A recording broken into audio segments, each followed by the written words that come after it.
예, 수험생 여러분 안녕하세요. 저는 베리타스 법학원에서 공인노무사 강사를 했던 김대현이라고 합니다. 김대현 강사입니다. 자, 그래서 지금 티치온에서 강의를 하게 되었는데요. 저희가 오늘은 공인노무사 인사노무관리론 2021년 제2차 시험 출제 예상 문제 두 번째 직무 분석에 대해서 저희가 한번 다뤄볼 예정입니다. 자, 그래서 이제 직무 분석은 오늘날 굉장히 기업들에 의해서 중요하게 다뤄지고 있고요. 저희가 이제 그 이후 시간부터 살펴보시게 되는 이제 확보, 개발, 평가, 보상, 유지 및 방출 이런 전반적인 기업의 그 인사노무관리론의 업무 프로세스와 연계해서 밀접하게 이 직무 분석 내용이 활용이 될 수가 있겠습니다. 그래서 직무 분석을 하게 되면 저희가 직무 기술서와 직무 명세서를 얻을 수 있게 되는데요. 그래서 오늘날 기업들은 이 직무 분석을 직무 평가와 함께 굉장히 중요시하고 있습니다. 그래서 여러분들이 이제 올해 출제 가능 시험으로 2000년에 나왔으니까 굉장히 오래됐죠. 굉장히 이제 출제된 지가 오래됐기 때문에 올해 2021년도에 다시 나올 수가 있겠습니다. 자, 그러면은 저희가 직무 분석의 의의와 중요성에 대해서 보겠습니다.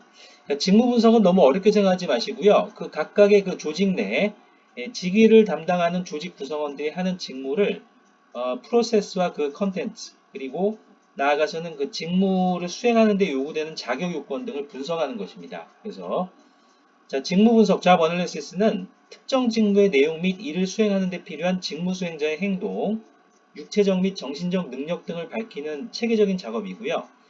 이는 종업원이 수행하는 업무를 분석하여 그 성질을 명확화하는 동시에 필요한 투입 노동의 종류를 밝히는 것입니다. 그래서 이 직무 분석이 체계적으로 이루어지면 그 직무를 수행하는 데 필요한 아주 그 적임자를 배치를 하는 데 도움이 되고요. 필요한 그죠? 조직 내 인력 배치에 도움이 되고 자 그리고 그 이후 뭐 평가 그 근무 성적을 평가하는 데 필요한 시스템을 짜는 데도 이 직무 분석 내용이 활용되고요.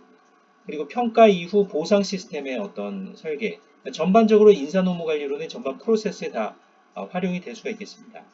자, 직무 분석의 중요성은요. 1번 직무 수행자를 위한 정보를 제공합니다. 그래서 직무 수행자가 이제 직무를 수행함에 있어서 필요한 여러 이제 직무의 프로세스라든지 직무의 컨텐츠 등과 같은 여러 정보를 제공하는데 이 직무 분석이 이제 기여를 할 수 있고요. 자, 2번은 인사관리의 효율성 개선을 위한 정보를 제공하는데 이 직무 분석을 통해서 얻은 정보가 이제 활용이 될 수가 있겠습니다. 그래서 제가 아까 말씀드린 그 모집과 선발 과정에서도 이 직무 분석을 통해서 확보한 그 직무의 내용을 저희가 알게 되면 그 해당 직위의 적임자를 저희가 모집 선발할 수 있는 필요한 분들을 그죠? 하는데도 이 직무 분석이 도움이 되고요. 이 확보 이후 개발 그 각각의 직무를 수행하는데 요구되는 자격 요건이 있겠죠. 그것과 그 해당 직무를 하려는 분 또는 지금 하고 있는 분 간의 갭을 분석을 해서 그 갭을 메우는데 또는 지금 갭이 없다고 하더라도 좀 더 발전시키는 데 필요한 각종 교육훈련이나 승진 또는 배치 전환에 필요한 어떤 정보를 제공할 수가 있겠습니다. 그리고 그 평가, 그죠? 평가에 필요한 여러 이제 구성 요소들을 구성할 때도 이 직무 분석을 통해서 확보한 정보를 활용하실 수가 있겠고요. 그리고 이제 보상, 평가와 보상은 직결돼 있죠. 그래서 평가 요소별로 평가를 해서 이 성과급 시스템 등을 저희가 수립을 할 때, 성과급 시스템 등을 수립할 때 이 직무 분석 내용이 활용이 될 수가 있겠습니다. 자, 그리고 유지, 그 조직 구성원들의 어떤 워크라이프 밸런스라든지, 그죠? 이런 것들을 저희가 기획을 하거나 근무 환경을 개선하거나 또는 이제 급여 요건 등을 이제 회사의 성장 발전에 맞춰서 약간 개선을 시켜드릴 때도 이 직무 분석에서 활용된 정보가 활용될 수 있고요.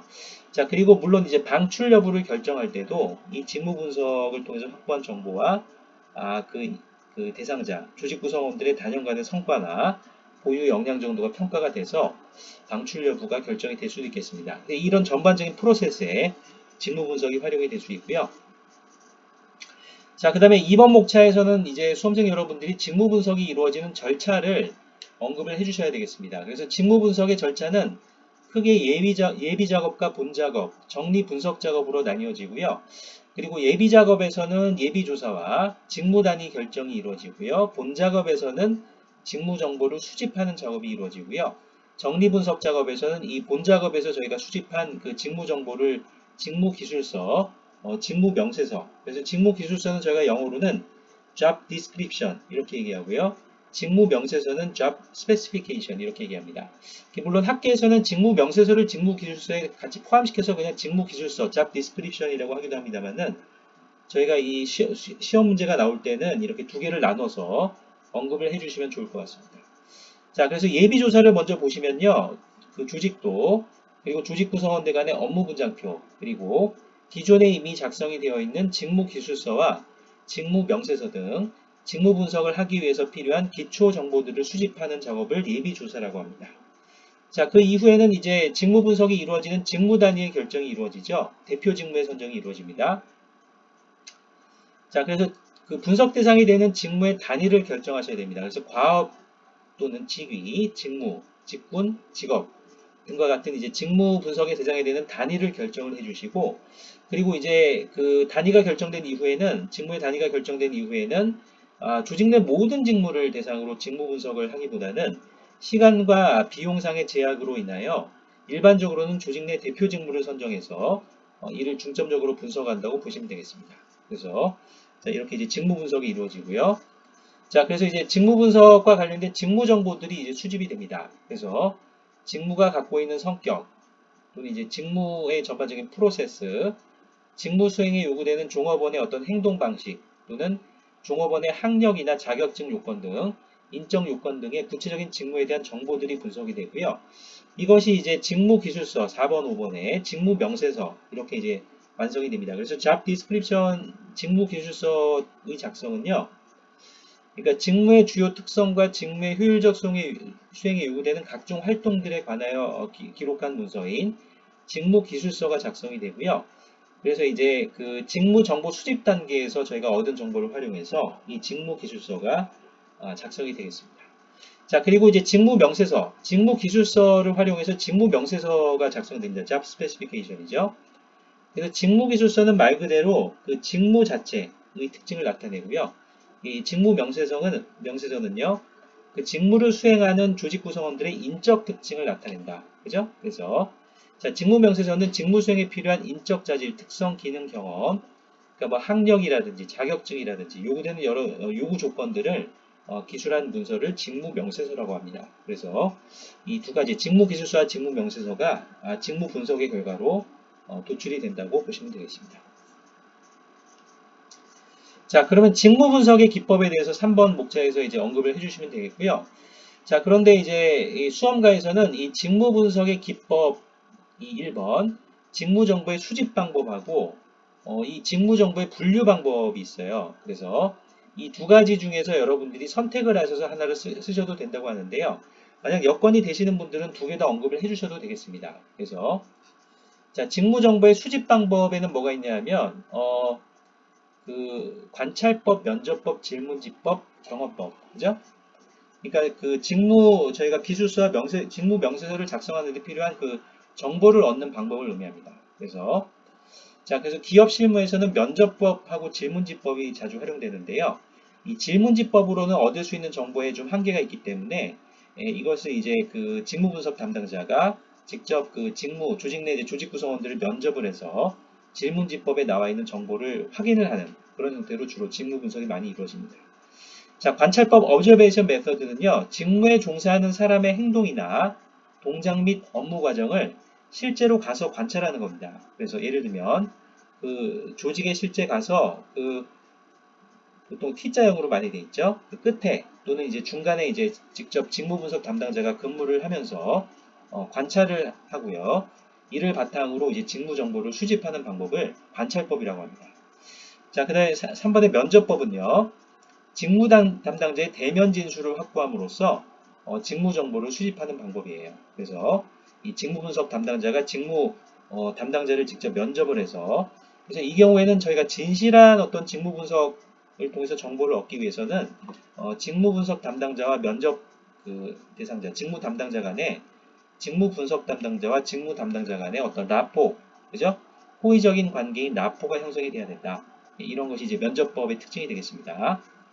자, 그리고 질문지법 퀘스처니어 메서드는요, 이 직무 그 분석에 필요한 정보를 이렇게 설문지 형태로 구성을 해서 직접 직무 담당자가 기입을 하도록 하는 겁니다. 그래서 퀘스천의 메서드 질문지법은 설문지에 대한 응답을 확보해서 직무 관련 정보를 수집하는 방법이죠. 그래서 직무의 프로세스나 직무의 내용, 직무에 소요되는 그 시간이라든지 이런 정보들을 질문지, 설문지로 구성을 해서 직무 담당자가 직접 작성하도록 유도하는 방법이 되겠습니다.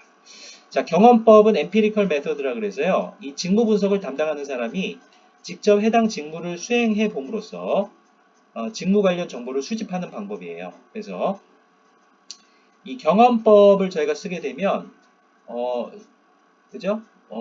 굉장히 좀 어렵겠죠?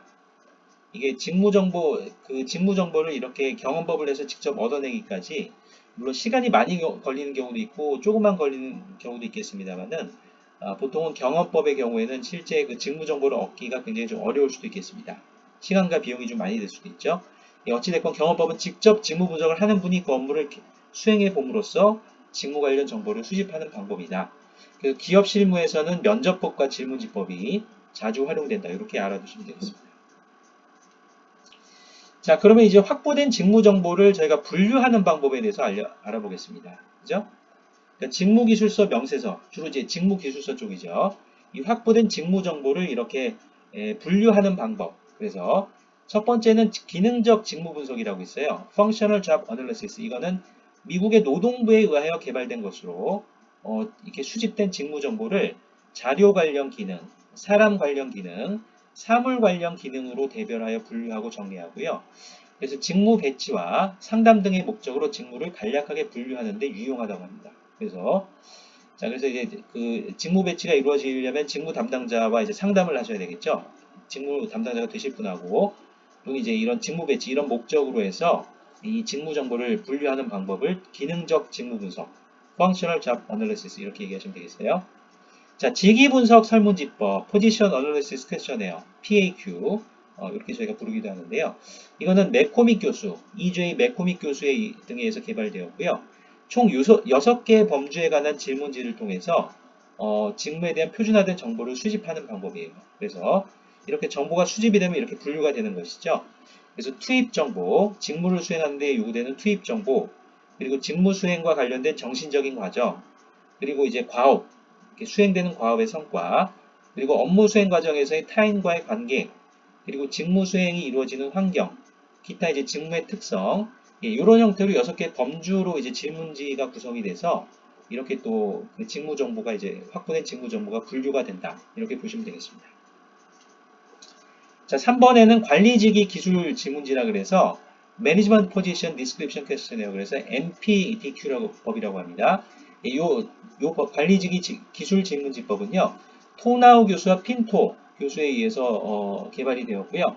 관리직에 필요한 자질을 총 13개의 항목들로 나누어 측정하고 이를 통해서 관리 직무의 수행에 필요한 knowledge, 지식, 기술 스킬, 능력, 어빌러티를 추론할 수 있도록 하는 이 방법을 관리직위 기술 질문지, 그러니까 관리직위를 대상으로 하는 저희가 이 직무 정보의 분류 방법이 되겠죠.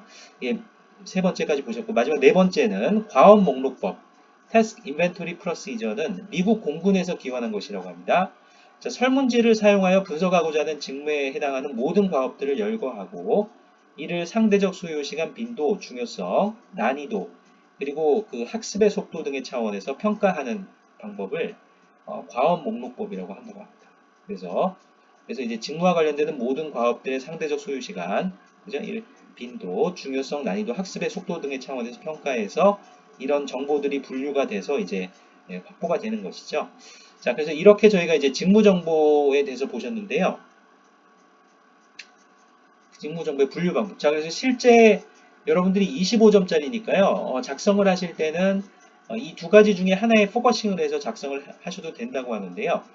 여러분들이 필요시 좀 시간이 더 남으시면 답안지 차별화 관점에서 지금 제가 언급해드린 내용을 모두 언급을 하셔도 되겠습니다. 그래서 이렇게 언급을 해주시면 추가 득점에 도움이 될 수도 있겠습니다. 그래서 이제 직무기술서와 직무명세서가 결국에는 그 결과물로서 얻어지고요.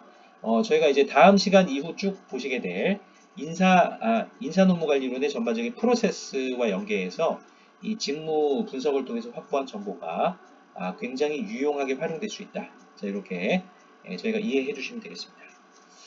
자, 그래서 수고하셨고요. 자, 그래서 그 다음 시간에는 저희가 이 직무 분석이 어떻게 그 인사 노무 관리의 전반적인 프로세스와 연결될 수 있는지를 살펴보신 이후 직무 평가에 대해서 저희가 한번 공부를 해보겠습니다.